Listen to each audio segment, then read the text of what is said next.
The two main concerns are they are very immature for their age, and their mom has done everything for them. Second is their laziness and lack of motivation to do anything other than what they are forced to do. So first off, a couple of my thoughts here. This is a tough age. 10 years old, 11 years old. It's a tough age. I don't know if any age is easy. But 10 and 11, I have a 12-year-old now. She just turned 12. It's a tough age. It is a trying age. It's a challenging age. There's this impulse to individuate, potentially, to already start to individuate, push their parents away, to say, yeah, I know this and I know that, and I can do this on my own, even though they don't do it. And I know what to do this, even though they don't follow through and actually do it. You have to keep reminding them. So all these things in general, tough age. Now you compound that with step parents, step siblings, family turmoil, if there is any. And I don't. This is more general. You compound that with these issues, plus maybe the way they were raised. If there's a history of trauma, this person says bio mom does everything for them.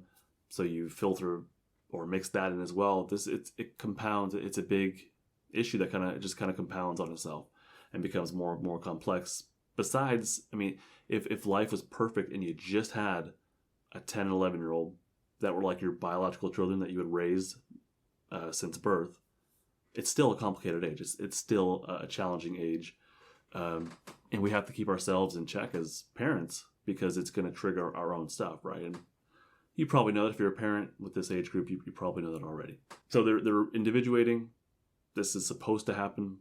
Rebellion is common. It's kind of supposed to happen, especially when you have parents that are more overly controlling, that want things a certain way. That will be the battleground.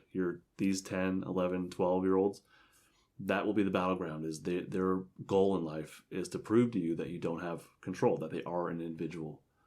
And especially if you have a child who's in the more of a strong-willed kind of personality, their goal in life is to prove you do not have control over them. So again, the issue just kind of compounds and builds. But most kids in general, they don't do anything unless they're, I'll say, forced to. They won't do anything unless there's something in it for them, an allowance or access to privileges. And it's not because they're bad. It's just because they're kids. They don't really do things unless there's something in it for them, at least at home. I mean, my kids are wonderful outside of here. They're very giving. They're good friends. At home, unless there's something in it for them, they don't volunteer to do chores typically. They don't volunteer to clean up like a mess in the house. That's just because they're kids. And if you have kids that do that, hey, my hat's off to you. Write a book because you may have all the answers. But the kids don't typically volunteer to do things unless it benefits them. They just don't. When it comes to homework, they don't like homework. They're not excited about homework. They don't want to do homework. We want them to do homework. Cleaning the room. There's Legos all over my 5-year-old, almost 6, his bedroom right now. Like, I've asked him numerous times. There's been no consequence. I haven't pushed the issue, but I said, hey, might be a good time to clean up your Legos on the floor. He goes in there with the intent to do it and gets distracted and just starts playing with Legos. But there's no consequence. It's not a fight I want to pick. It's not worth it, in my opinion. So he's okay with it the way it is. I have a problem. I'm not okay with the Legos on the floor in his room. If it was out in the common area, like the living room, kitchen, that's an issue. In his room, not as much. So these aren't things that he'll volunteer to do. Even though it's important to me, it's not important to him. He doesn't care. Doing homework is important to us, not for kids. Doing chores, that's important to us, not for kids.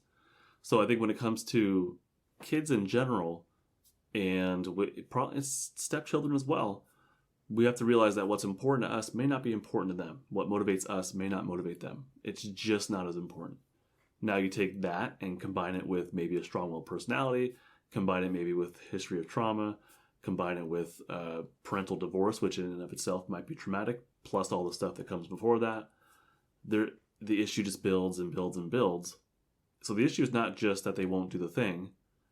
The issue is all of the stuff put together, right? So I think it's just a framework to kind of keep in mind that there's this much larger issue or collection of issues that our children are going through, and not just their developmental milestone or where they should be at or where we'd like them to be at. Where they should be at where we'd like them to be at, or where they actually are. Those are different things. Yeah, but basically they don't care about the stuff that we care about.